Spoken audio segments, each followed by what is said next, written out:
2,500 miles to the east lie the remnants of an even older, ancient society. And at the center of this society was a place high in the clouds, a location so legendary that it formed the foundation of Western civilization.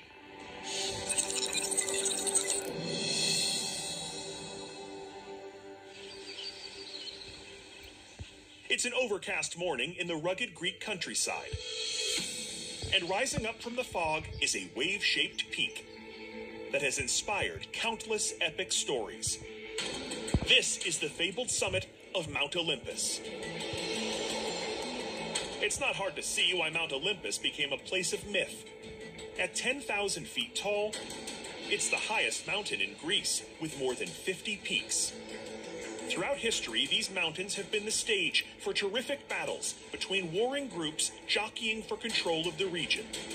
But most famously, the summit is the heavenly home to the Greek gods.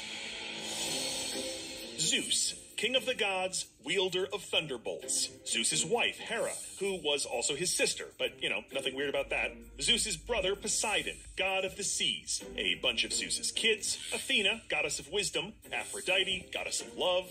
Ares, god of war, which makes sense because nobody really liked him. Dionysus, god of wine and pleasure, my dream job. Apollo, god of pretty much everything else. Plus 4 more gods that people tend to forget about. 3,000 years ago, the upper reaches of Mount Olympus had a strictly enforced gods-only policy. No one risked ascending for fear of running into one of Zeus's thunderbolts. But since becoming Greece's first national park in 1938, exploring the mountain's many peaks is a little easier and attracts adventure seekers from around the world. Yeah, Mount Olympus is really famous as a place where the Greek gods live. But people, they don't realize you can really do a lot of activities. You can do hiking, you can do paragliding. Because what could be more rewarding, or more crazy, than a day-long hike up, followed by a running leap off a perfectly good mountain?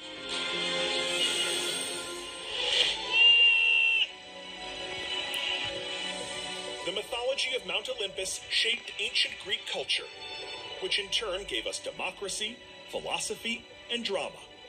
They developed architecture, medicine, and organized sport, laying the groundwork for the modern age. Today, adventurous visitors are treated to an epic vista over a land that influenced the world perhaps more than any other. When it's time to touch down, the landing spot at the base of the mountain is the charming seaside town of Litochoro. And if you're wondering if anybody there still talks about the area's deep connection to Greek mythology, they do. A lot. Just ask the mayor. We, the Olympians, grew up with a legend. We're proud of a legend. We believe that we are part of a legend. But it turns out that Greece isn't the only place where travelers can experience Greek myths. The Greeks had been telling stories about the gods of Mount Olympus for millennia. But it wasn't until Homer wrote the Iliad in the 8th century BC that they were immortalized with the written word. This epic poem is filled with legendary locations, including the site of the most fabled military smackdown of the ancient world.